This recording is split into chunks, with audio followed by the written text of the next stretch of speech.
All right, and we are back in the lobby bar for the week of August the 29th, 2022. Brian and Michaela here with you. And Michaela, do you remember a few weeks ago? It was way back in July, but you had just gotten back from a trip and you recommended how to make a world-class screwdriver for everyone. I sure do remember that. Awesome, awesome. And do you remember way back a couple weeks prior to that, I came back from my trip and I told everyone how to make a world-class Aperol spritz? I do remember that. Okay, okay, good. Well, what if I told you that we could, with our powers combined, very much Captain Planet-esque, we could make a cocktail inspired by the film we're going to be covering this week, Grease. And it's the gang of, Danny and Kaniki, the T-Birds. That's where this drink gets its name, but it is basically a mashup. It is the best of both worlds. It's called the T-Bird, and it's like an Aperol spritz and a screwdriver got together for some summer loving, and it's delicious. That sounds amazing. Let's do it. Yeah, absolutely, absolutely. Let's do it. So those are obviously two of our favorite, very simple cocktails, and then we got this recipe, Michaela, and we're like, let's give that a shot. This seems simple to put together and delicious, and it definitely is that. It is that. So what you're going to do is you're going to take a glass with some ice, and you're going to put in a quarter ounce of Aperol, a quarter ounce of orange liqueur, 1 ounce of vodka, and then some orange juice. Just top up your glass, as you would. Garnish it with an orange twist, maybe a cherry if you're feeling fancy, and that's it. It's like a screwdriver. It's like an Aperol spritz. Got in your glass and had a good time, and that's what you want to be drinking, Michaela. What do you think about this one? This is amazing. So I don't know why I had never thought about adding Aperol to an orange liqueur together before, because Mm-hmm. Aperol is very bitter and orange, anything orange flavored has got that acidity to it. I don't know why I didn't think of this before, but whoever made the 55 T-Bird, they were genius, because this is really simple, because it's only a couple ingredients, and it just adds like a whole new level of flavor to my normal vacation startup cocktail, which is always the vodka orange or the screwdriver, right? So Yep. this just adds another layer to it of deliciousness. It's so good. And the good thing, the even better thing about this is that if you really love Aperol, you can always up the Aperol and do Mm-hmm. more or less. If you're really into Cointreau or any sort of triple sec orange liqueur, you can do that. I mean, there's just a lot of options around here that you Yeah. can play with. And you could even throw a little bit of sparkling bubbly wine in there probably if you wanted to, and add mimosa to the party. Just get all the gang together Just and do have a all the good things.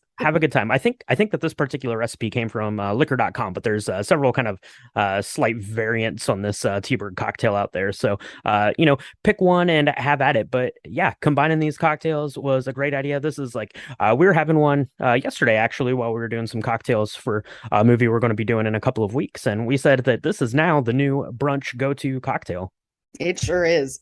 So run out, get yourself some Aperol if you haven't already. Get yourself some orange liqueur. You should already have vodka, because it's a staple. Grab some Mm-hmm. orange juice. Let's tea bird it up, because this is delicious.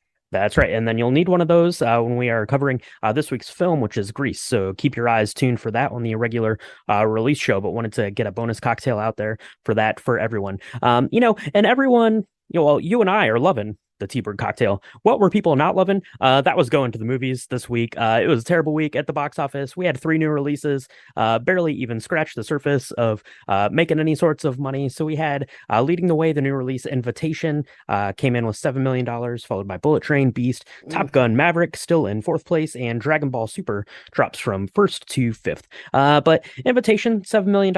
I don't think we expected it to do particularly well, and it didn't. I guess the schools are starting back up. I don't know. What do you think, Michaela? Why didn't you go see Invitation this week? Yeah. I love vampire films. I really do. I even went and saw all of the shiny vampire films, all of that. Moonlight, Twilight? Twilight. That's it. Show some respect, Michaela. Oh, I'm My sorry. I gosh. saw all of that stuff, and it was a guilty pleasure, and I loved it. First of all, number one, I do not understand why a movie that makes $7 million makes the equivalent of zero money, because that's a lot of money, and yet Mm. Movies just are really expensive to make now. Number two, Correct. Yeah. this really should have come out in November or October. I feel like it should have come out in the fall. I don't know why it would come out. And maybe it's because it was competing. Looking at Box Office Mojo, which is where we get most of our info about what's coming out, it looks like there's a lot of horror films and thrillers that are coming out in the next couple of months. So maybe this was just the best release date they could get. I have no idea, but definitely a bad choice because everybody around here either started school last week or is starting school this week. Not a good time to be watching a show with lots of vampire blood, guts, gore. You're opening bouquets of sharpened pencils. That's what you're doing right now. You're not. That's right. You're not doing that. You are getting ready to go back to school. You are not taking the kids out to see The Invitation. Probably shouldn't take your kids to see that anyway. But yeah, led the way with $7 million. Not a great week. Like I said, a really just terrible kind of overall week at the box office. It wasn't, just due to The Invitation's bad performance. Everyone was kind of down. So what does that do for the year? Nothing, of course. Top Gun Maverick is still leading the way. And Doctor Strange, Jurassic World, Batman, and Minions rounding out that top five. And we've got two things coming out this week, Michaela. One is a new release. It's not going to probably do too much either. It's coming to the movie theaters and to Paramount Plus. I think you'll be able to stream that on. That is called Honk for Jesus, Save Your Soul. It looks like it's some sort of a comedy kind of thing. It stars Regina Hall. I don't know. I haven't heard too much about this other than just seeing the name and thought that it was kind of a little bit of a wacky name. Do you know anything about this one, Michaela? I do not. I do love Regina Hall, and so I'm kind of interested in seeing how this does. But yeah, we're re-releasing Spider-Man. Like, do we really have to do that? It made $1 bazillion. Why are we doing it again? I guess because we need more Marvel. We just need more. We're gonna run out of time. We gotta gear up for Wakanda forever, I think. I don't know. Gotta have it. Yeah, I mean, it is coming back out. So does the Spider-Man re-release that's coming back out this week.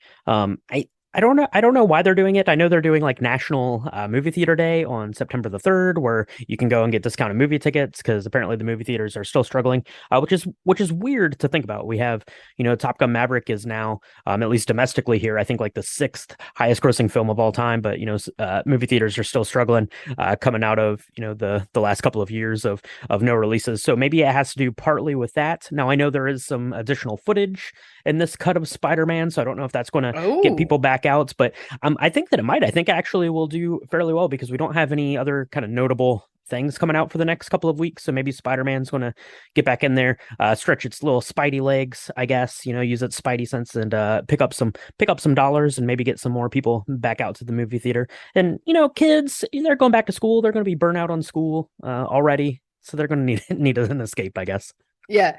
Well, now that I know there are extra scenes, I didn't realize that, and I probably should have. And all of our fans and listeners who are huge into the Marvel universe are gonna give me slip for it. But I think I'm gonna have to go see it then if it's got new scenes, especially if there's more of the trio, and we're just gonna leave it at that because we didn't cover it, so no spoilers. But if it's got a lot more of what we loved about it in the first place, then we definitely. If it has more Andrew Garfield in it, Michaela is going to go see it. I don't know that I'm going to go. I don't know that I'm going to go see it. Maybe I'll let you go, and you can just tell me about all of the extra scenes if they're any good. But let us know out there if you are going to be going to see Spider-Man, or if you're interested in seeing Honk for Jesus, Save Your Soul. Let us know if you made it out to the theater this weekend to see The Invitation, and let us know if you make up a T-Bird or have any other amazing cocktail amalgamations that you want to share with us. And make sure you're following along and leaving us a review and all that good stuff. But for now, Michaela, it's time to go. Movie's about to start.